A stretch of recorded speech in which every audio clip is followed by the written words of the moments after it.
Hello, ഇന്ന് നമുക്കൊരു evening സ്നാക്സിൻ്റെ recipe നോക്കിയാലോ? സേമിയ കേസരി. സാധാരണ നമ്മൾ റവ കൊണ്ടല്ലേ കേസരി ഉണ്ടാക്കാറ്? ഇത് കുറച്ച് വെറൈറ്റി ആയിക്കോട്ടെ എന്ന് വിചാരിച്ചിട്ട് സേമിയ വെച്ചിട്ടാണ് കേട്ടോ കേസരി ഉണ്ടാക്കുന്നത്. ഇതിന് വേണ്ട ഇൻഗ്രീഡിയൻസ് എന്തൊക്കെയാണെന്ന് നോക്കിയാലോ?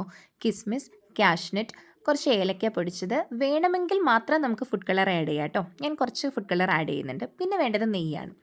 പാൻ നന്നായിട്ട് ചൂടായതിന് ശേഷം അതിനകത്തേക്ക് നെയ്യ് ഒഴിച്ചിട്ട് നമ്മൾ കിസ്മിസും കാഷ്നട്ടും ഒന്ന് ഫ്രൈ ചെയ്തെടുക്കണം കേട്ടോ. അത് നമ്മൾ സെപ്പറേറ്റ് ഒരു പാത്രത്തിലേക്ക് മാറ്റി വയ്ക്കുക. ഇത് കഴിഞ്ഞ് നമ്മൾ ഈ നെയ്യിലേക്ക് കുറച്ച് സേമിയാണ് കേട്ടോ ആഡ് ചെയ്യണത്. ഞാൻ യൂസ് ചെയ്യുന്നത് ഇവിടെ നമ്മുടെ റോസ്റ്റഡ് വെർമിസെലിയാണ്.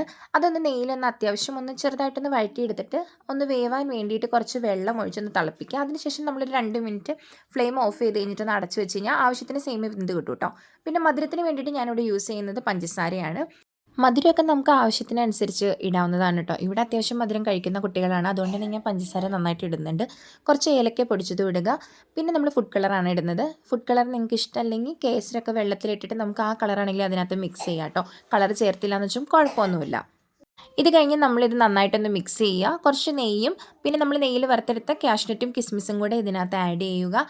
നന്നായിട്ടൊന്ന് ഇളക്കി യോജിപ്പിച്ചെടുക്കുക കേട്ടോ. ഒന്ന് ഡ്രൈ ആയിട്ട് വരുമ്പോൾ നമ്മൾ ഫ്ലെയിം ഓഫ് ചെയ്യുക. പിന്നെ നമ്മളിത് ചൂടോടുകൂടി തന്നെ ഒരു ബൗളിലേക്ക് മാറ്റി വയ്ക്കുക. ചൂടാറിയതിന് ശേഷം വേണം കേട്ടോ ഇത് കഴിക്കാനായിട്ട്. എന്നാലാണ് നമുക്ക് ആ ടേസ്റ്റ് മനസ്സിലാവത്തുള്ളൂ. ഇത് നിങ്ങളൊന്ന് ട്രൈ ചെയ്ത് നോക്കണം കേട്ടോ. മസ്റ്റ് ട്രൈ എന്നൊന്നും ഞാൻ പറയത്തില്ല. കുട്ടികൾക്ക് മധുരം ഇഷ്ടമാണെങ്കിൽ ഇതെന്തായാലും നിങ്ങൾ ഉണ്ടാക്കി കൊടുത്തു നോക്കണം കേട്ടോ. ഇവിടെ എന്തായാലും എൻ്റെ 2 കുട്ടികൾക്കും ഇത് വളരെയധികം ഇഷ്ടപ്പെട്ടു കേട്ടോ. അത്യാവശ്യം മധുരം കഴിക്കുന്ന കുട്ടികളുമാണ്. പിന്നെ എപ്പോഴും നമ്മൾ റവ കൊണ്ട് മാത്രമല്ലേ കേസരി ഉണ്ടാക്കാറുള്ളൂ. ഒരു ചേഞ്ചിന് വേണ്ടിയിട്ട് ഇടയ്ക്ക് നമുക്ക് ഇതും ഒന്ന് ട്രൈ ചെയ്ത് നോക്കാം. ആരൊരു ചേഞ്ച് ആഗ്രഹിക്കാത്തത് അല്ലേ? അപ്പോൾ നിങ്ങൾക്ക് ചാനൽ ഇഷ്ടപ്പെട്ട് കഴിഞ്ഞാൽ സബ്സ്ക്രൈബ് ചെയ്യുക, ഷെയർ ചെയ്യുക, ലൈക്ക് ചെയ്യുക. താങ്ക്